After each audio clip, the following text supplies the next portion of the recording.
नमस्कार बच्चों, स्वागत है आप सभी के आपके अपने YouTube चैनल पे। ओके, तो आज बच्चों हम एनसीईआरटी बुक का जो आपका केमिस्ट्री का है ना चैप्टर रसायन विज्ञान का, उसका जो चैप्टर विलेन वाला जो चैप्टर है उसी का इन टेक्स्ट क्वेश्चन पाठ्यनिहित प्रश्न है।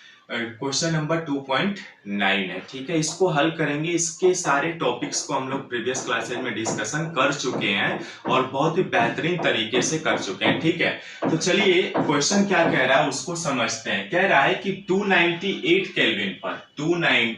केल्विन पर शुद्ध जल का जो वेपर प्रेशर है, वाष्प दाब 23.8 mm मरकरी Hg है, यानी मरकरी स्केल पर इसका इतना वाष्प दाब दिया हुआ है।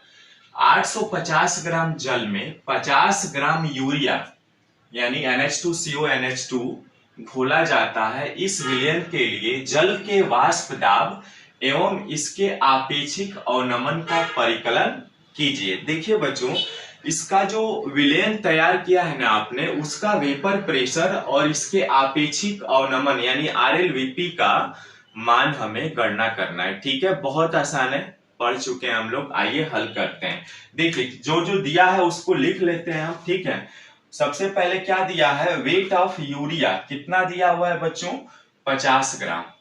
वेट ऑफ यूरिया दिया हुआ है कितना, 50 ग्राम। ठीक है ना। अब कोई भी मान लीजिए आप विलेय को मिलाएंगे तो उसके वाष्प दाब में कमी आएगी शुद्ध जल में यदि मिला रहे हैं तो।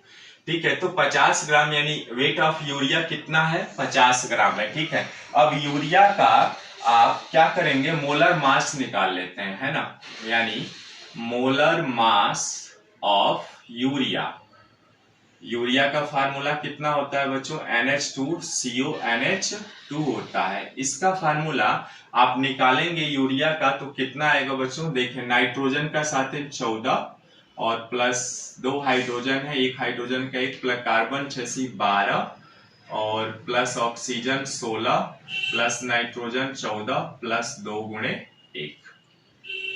हल करेंगे कितना आएगा, 14 प्लस 2 प्लस 12 और 16 ये 28 हो जाएगा। ठीक है, प्लस 14 और 2 16।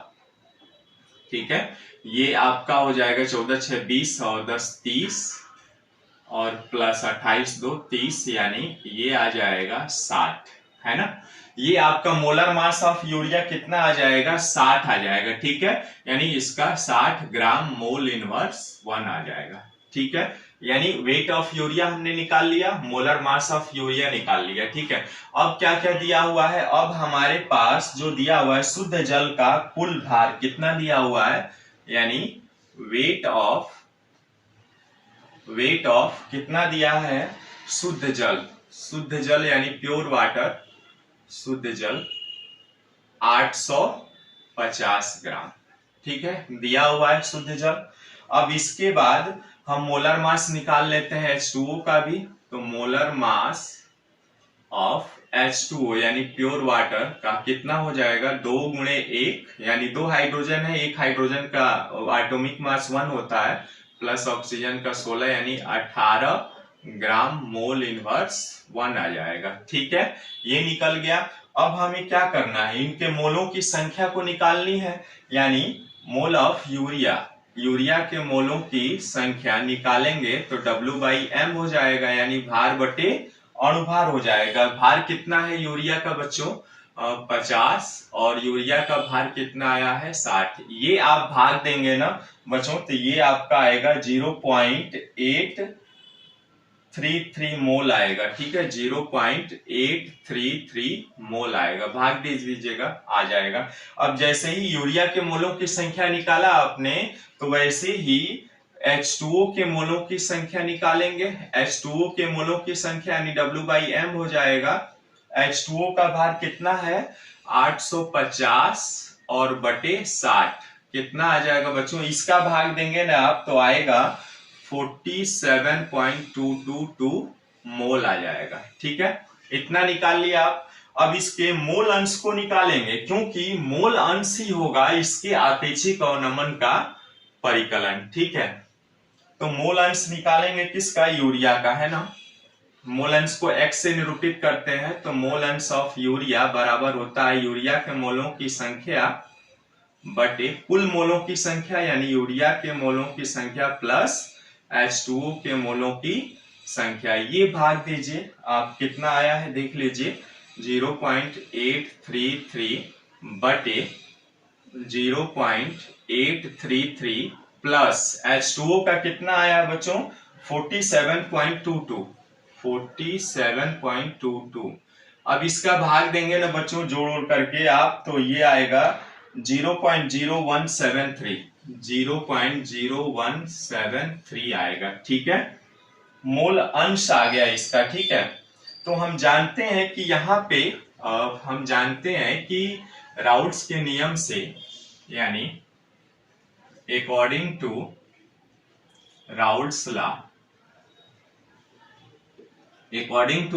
लॉ क्या होता है, P नॉट माइनस सॉल्यूशन का वेपर प्रेशर बटे P naught is equal to urea के मोलों की संख्या कितना निकाला आपने, 0.0173। ठीक है, यही तो होगा इसके आपेक्षिक अवनमन का में जो कमी आ रही है बच्चों, यही होगा P नॉट माइनस PS बटे P naught is equal to 0.0173। ठीक है, यानी जो हमसे ये पूछा था ना आपेक्षिक अवनमन का परिकलन, तो ये आपका आंसर, दो चीजें यहाँ पर पूछा है बच्चों। एक तो आपेक्षिक अवनमन, क्लियर दिख रहा है ना, एक बार मैं देख लेता हूं। ठीक है, चलिए ठीक है सब ओके। तो आपेक्षिक अवनमन का परिकलन हमसे पूछा था, हमने निकाल लिया। ठीक है, अब पूछ रहा है जल के वाष्प दाब को, तो इसी में रख करके कैलकुलेट कर लेते हैं। ठीक है, स्क्रीनशॉट लेना है तो ले लीजिए, फिर आगे हम यहाँ पर लिखते हैं। ठीक है, ले लिया आपने, ओके। अब आइए यहाँ पर हमें कुछ कैलकुलेशन करने होंगे इसी को हल करके। ठीक है, इसको मैं थोड़ा सा हटा रहा हूं। ठीक है, चलिए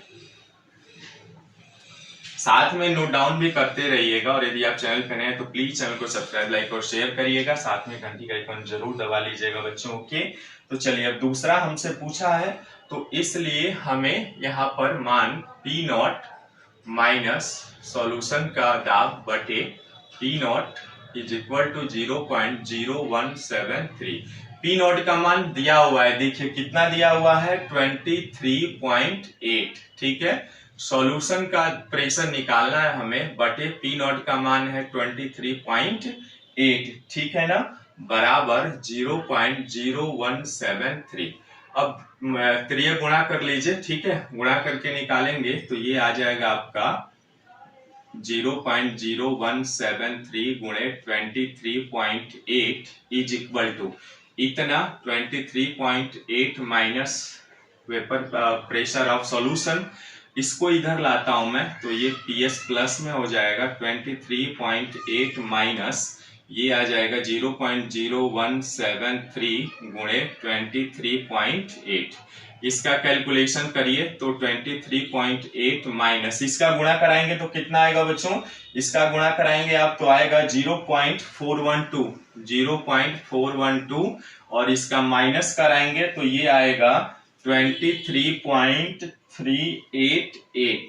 ठीक है, ये किस में आ जाएगा, HG में आएगा। ठीक है, यही हमसे पूछा था, दो चीजें पूछा था बच्चों, एक तो जल का वाष्प दाब, तो जल का वाष्प दाब ये होगा आपका, और इसमें कह रहा है कि हम इसके आपेक्षिक अवनमन का, तो आपेक्षिक अवनमन वही होगा जो आपने मोल अंश निकाला था वाटर का। ठीक है, ये हम पहले पढ़ भी चुके हैं फार्मूला। तो इस तरह से बच्चों आपका ये क्वेश्चन नंबर 2.9 जो आपके एनसीईआरटी बुक का इंटेक्स्ट क्वेश्चन है, इसको कंप्लीट किया हमने। ठीक है, मिलता है फिर नेक्स्ट वीडियो में नए प्रश्नों के साथ, तब तक bye bye, see you, thanks for watching this video.